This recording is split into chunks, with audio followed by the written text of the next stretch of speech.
Thank you, Jamie. Downsizing, layoffs, AI replacing jobs. These are all side effects of businesses striving to thrive in an ever-changing marketplace. Though attention to the bottom line is important to keep a business in operation, it's also important for businesses to pay attention to their most valued resource, their people. Yeah. Hey, Sean. Thanks for the audience feedback.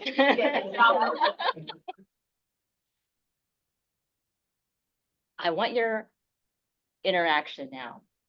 Please raise your hand virtually or in person if you've ever felt devalued because your employer focused on only cost cutting and paid little attention to the well-being of you or other staff. Thank you. In a study by Ernst & Young recently, they analyzed the importance of integrating empathy into the workplace. They surveyed 1,000 US workers. 78% that they thought that it reduced turnover, and 87% that they thought that it built a mutual respect between employees and employers. So how do you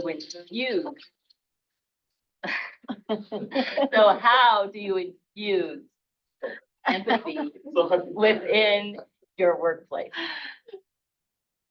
Employ sensitive communication.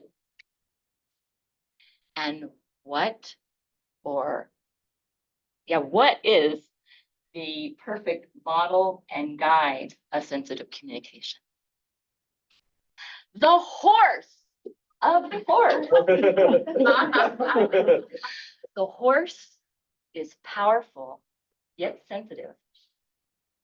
And your people are powerful for your business, even more so when they are acknowledged and understood.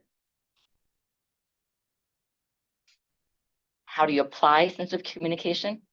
And first of all, I need to define sensitive communication. I define it as a style of communication that enhances one's worth rather than diminishes it. The three components that make up sensitive communication are congruency, clarity, and connection.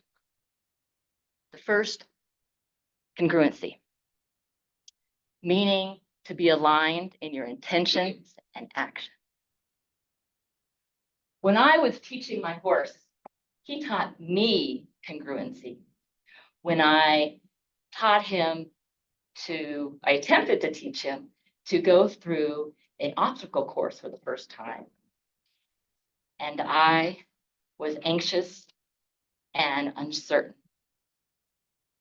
I attempted to put on a facade of overconfidence and leading him through the obstacle course. And he sensed my true feelings and balked at most every object. Just as people resist new initiatives that are not enforced by your leadership, they'll resist. The second, clarity. My horse taught me clarity when I was teaching him how to not spook at certain objects. When I first started doing this, I had like a scary plastic bag that was making all this noise, and I immediately brought it up to him, and he, of course, ran away.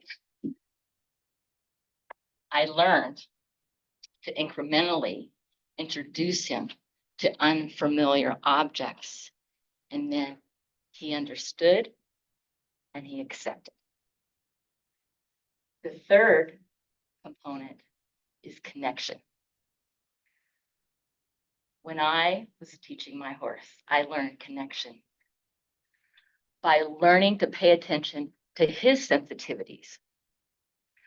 For instance, when I was a young novice rider, I was a little loud around him. I know it's hard to believe that, but I was. I learned to talk calmly and clearly with him, and he responded.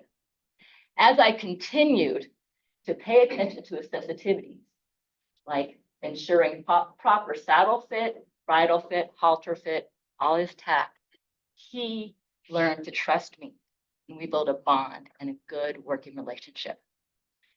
The same goes with your people.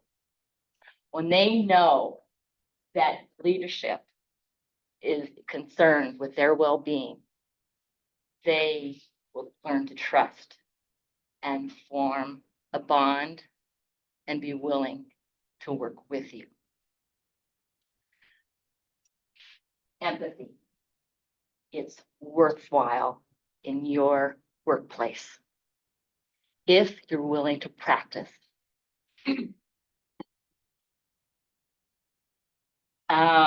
Yes, what was that?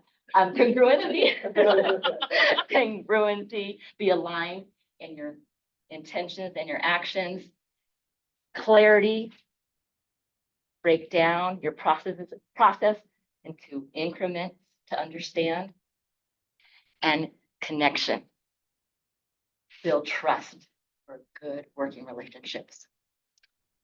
When you do this, you will experience the value and power of your most trusted and valued resource, and you will thrive in the workplace. Madam Toastmaster.